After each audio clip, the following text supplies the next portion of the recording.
దానిలో భాగంగా ఇప్పుడు మళ్ళీ 2 వర్గాలు రాయల వర్గం ఒకటి ఈ మూడో గొడవలలో భాగంగా నన్ను పక్కకు నెట్టేయడం కోసం ఎలాగో రాష్ట్ర కమిటీని ఆమోదించిన దాంతో రాష్ట్ర కమిటీ అభిప్రాయాన్ని బలపరచననే దాంతో నన్ను డీప్రమోట్ చేయడం అనేది జరిగింది. బయటికి వెళ్ళి బెయిల్ మీద వెళ్ళిన తర్వాత అరెస్ట్ కావడంతో ఇంకోటి కూడా చెప్పారు, వెంకటేశ్వర ఎమ్మెల్యే గారితో మాట్లాడుకొని సరెండర్ అయ్యాడు అనేది జనాలందరికీ, కొత్తగూడెం డివిజన్లో ఉన్నటువంటి జనాలందరికీ ప్రజలందరికీ చేశారు. దాని నుండి ఏదైతే జనం నుంచి పెద్ద ఎత్తున ఒత్తిడి చేసినట్టు ఈరోజు ఎన్టీ పార్టీకి రాజీనామా. మొత్తం ఎంతమంది అన్న ఇప్పుడు రాజీనామా పాల్గొన్నది? సుమారు 70 మంది. 70 మంది రాజీనామా. 70 మంది వ్యక్తులు. 100 ఇద్దరు అట్లా. గౌరవ వెంకటేశ్వర్లో ఆలయస్ గణేష్ అండి.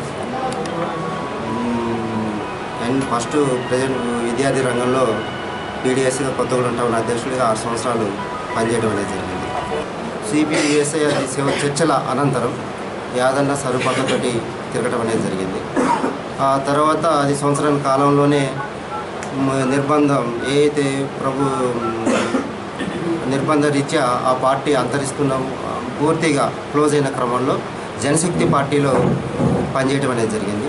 తూర్పుగోదావరి, పశ్చిమ గోదావరి ఏరియాలో కూడా దళ కమాండర్గా పనిచేశారు. అదే క్రమంలో అది కూడా ఈ నిర్బంధం నుంచి 1 సంవత్సరాల కాలంలోనే జనశక్తి కూడా క్లోజ్ కావడం అనేది జరిగింది. ఆ తర్వాత 2007లో మనం ఎటువైపు అనే ప్రయాణం నుంచి ఆలోచించి 2007లో మళ్ళీ ఎన్డీలోకి కామ్రేడ్ మాధవ్ నాయకత్వంలో చేరటం అనేది జరిగింది. ఆ క్రమంలోనే 2007లో గుండాల మండల కమాండర్గా గుండాల మండల బాధ్యతలు ఇవ్వడం అనేది జరిగింది. దాదాపు 2013 వరకు గుండాల మండలంలో పనిచేశా. అనంతరం ఇల్లందు మండలంలో దళ కమాండర్గా, అదేవిధంగా మావోయిస్టుల యొక్క ఇంటర్నల్ స్ట్రగులు, నెంబర్ 2 యొక్క ఇంటర్నల్ స్ట్రగులు, దాని నుంచి కామ్రేడ్ మధుకు గన్మ్యాన్గా, అదేవిధంగా కమాండర్గా ఆ యొక్క దళ బాధ్యతలు చూస్తూ ఆ ఏరియాలో పనిచేయటం అనేది జరిగింది. టేకులపల్లి మండల కార్యదర్శి బాధ్యతలు వేయటం అనేది జరిగింది. అరెస్ట్ అయ్యే వరకు ప్రజెంటు ఒక 2 నెలల ముందు అరెస్ట్ అయ్యే వరకు కూడా మండల కార్యదర్శిగా పనిచేశాను. ప్రధానంగా దీంట్లో ఉన్నటువంటి భేదాలు, ఈ భేదాల కారణం ఏంటంటే సిద్ధాంత ఆచరణ విభేదాలే కారణం.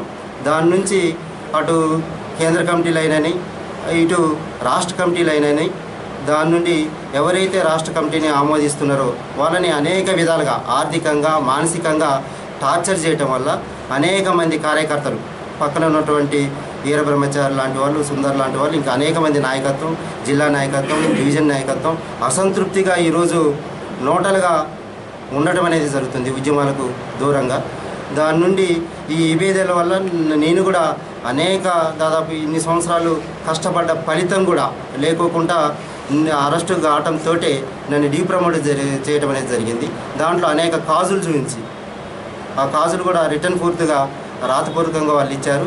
అది బహిర్గతంగా ఈరోజు వరకు కూడా బహిష్కరించలేనటువంటి పరిస్థితి. ఈ ఎన్డీకి రాజీనామా చేయటానికి సిద్ధపడి ఈరోజు మీ ముందు ఉండటం అనేది జరిగిందండి. రాజీనామా చేశారా, చేస్తున్నారా? రాజీనామా చేస్తున్నాం.